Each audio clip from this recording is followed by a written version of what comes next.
Assalamualaikum warahmatullahi wabarakatuh. Bismillahirrahmanirrahim. Alhamdulillahirabbil alamin. Wassalatu wassalamu ala asrafil anbiya'i wal mursalin sayyidina wa maulana Muhammad wa ala alihi wa ashabihi rasulillahi ajma'in. Amma ba'd. Teman-teman yang dirahmati oleh Allah Subhanahu wa taala, pertama, selalulah kita panjatkan puji syukur kita atas karunia hidayah rahmat yang diberikan oleh Allah Subhanahu wa taala, sehingga kita dapat bersama-sama menuntut ilmu walaupun dalam keadaan saling berjauhan secara online, tapi tidak melunturkan semangat kita untuk mencari ilmu. Biqauli alhamdulillahirabbil alamin. Yang kedua, salawat serta salam selalulah kita haturkan kepada baginda Nabiyyina Muhammad sallallahu alaihi wasallam.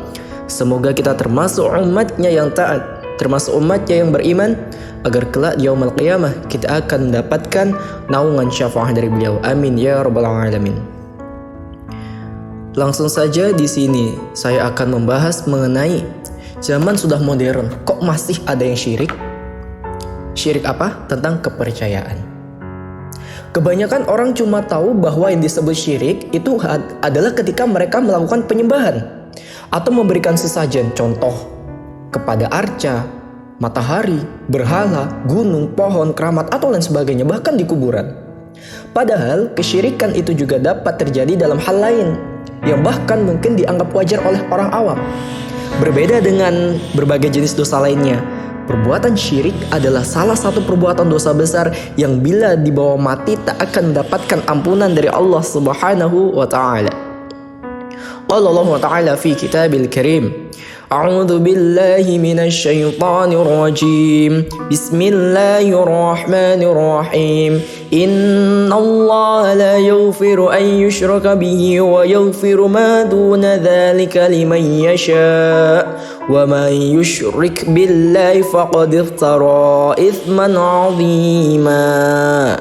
Sesungguhnya Allah tak akan mengampuni dosa syirik, dan Dia mengampuni segala dosa yang selain dari syirik itu bagi siapa yang dikehendakinya. Barang siapa yang mempersekutukan Allah, maka sungguh ia telah berbuat dosa yang besar. Quran Surah An-Nisa ayat 48. Karena itulah sangat penting bagi seorang mukmin untuk tahu apa hakikat kesyirikan itu, sehingga bisa sepenuhnya menjauhi semua jenis dari kesyirikan itu.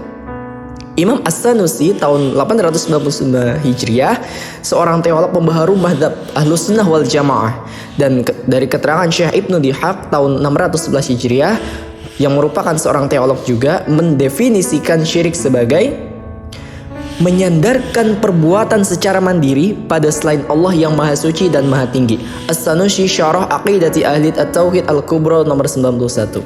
Maksudnya adalah menganggap perbuatan yang secara mandiri itu bisa dilakukan oleh selain Allah dan berefek tanpa ada campur tangan Allah sedikit pun, sehingga secara penuh perbuatan itu disandarkan kepadanya. Ibnu Dihaq kemudian memperinci bentuk-bentuk syirik dan mencakup 3 kategori sebagaimana berikut. Yang pertama, menyandarkan perbuatan pada bintang-bintang dan bahwasannya bintang itu berpengaruh pada alam yang di bawahnya, tumbuhan, hewan, atau segala materi yang ada di bawah di bumi ini. Pada masa ini, keyakinan semacam ini ada ilmu zodiak atau astrologi biasanya nih teman-teman. Yang kedua, menyandarkan perbuatan pada benda-benda dan bahwasanya perbuatan itu berefek sebagai melaksanakan kewajiban yang pasti akan terjadi dan tak ada kaitannya dengan kehendak Allah. Ini syirik. Misalnya, meyakini bahwa api itu bisa membakar secara mandiri tanpa kehendak Allah. Meyakini bahwasanya makanan bisa mengenyangkan secara sendirinya, pisau bisa melakui secara mandiri. Dan mereka tidak mau mengkaitkan ini dengan sunnatullah atau hukum-hukum yang telah Allah tetapkan, tapi mereka hanya mengambil hukum alamnya itu sendiri. Mandiri di sini maksudnya tanpa keterkaitan dengan Allah. Di bagian ini, banyak orang awam yang melakukan kesalahan fatal.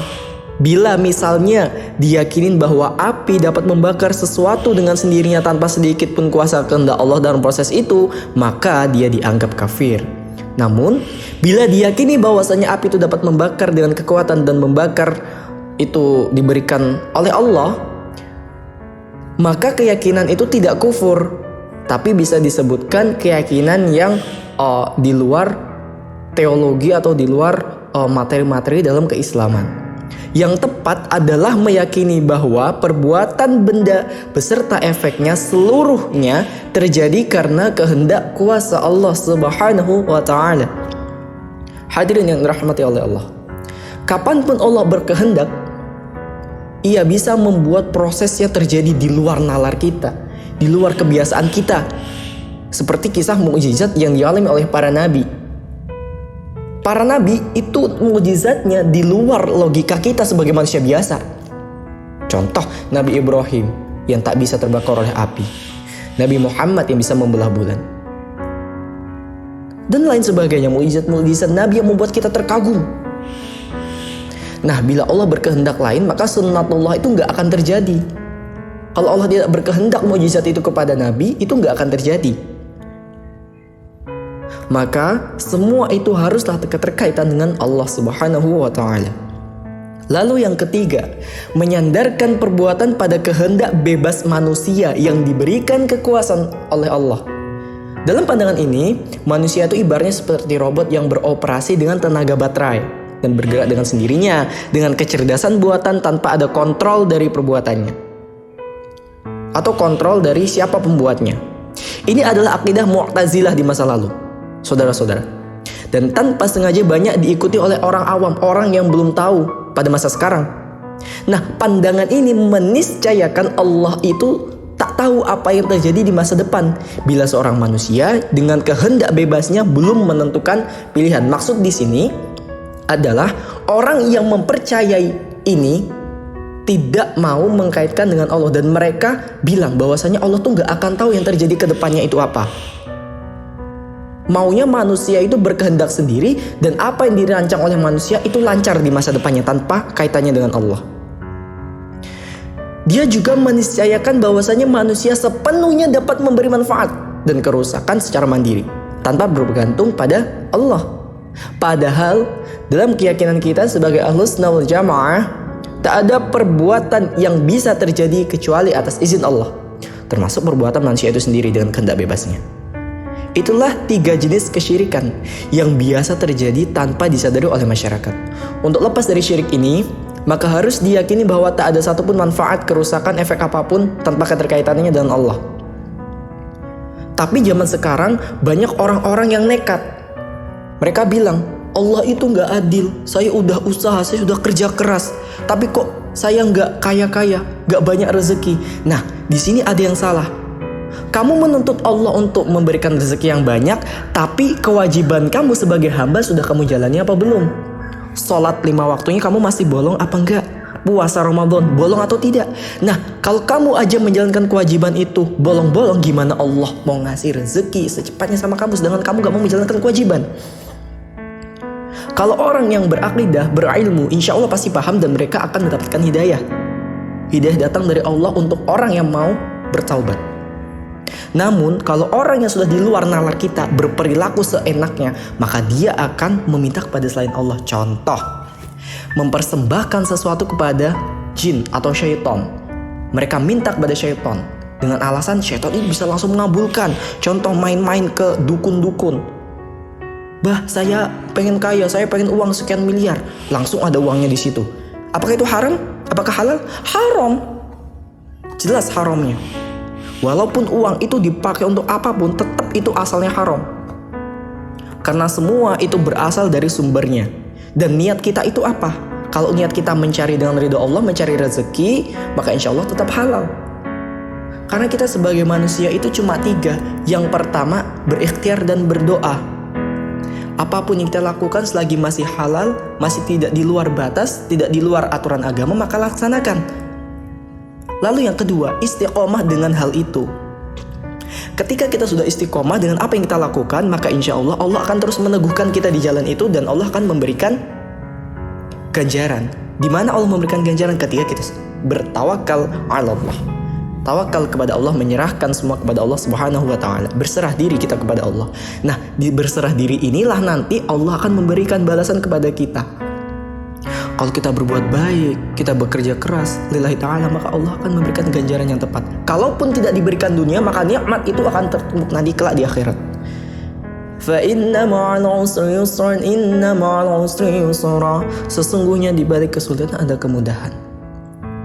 Masih banyak orang-orang yang merasa hidupnya sulit, tapi mereka nggak tahu banyak juga yang lebih sulit dari dia.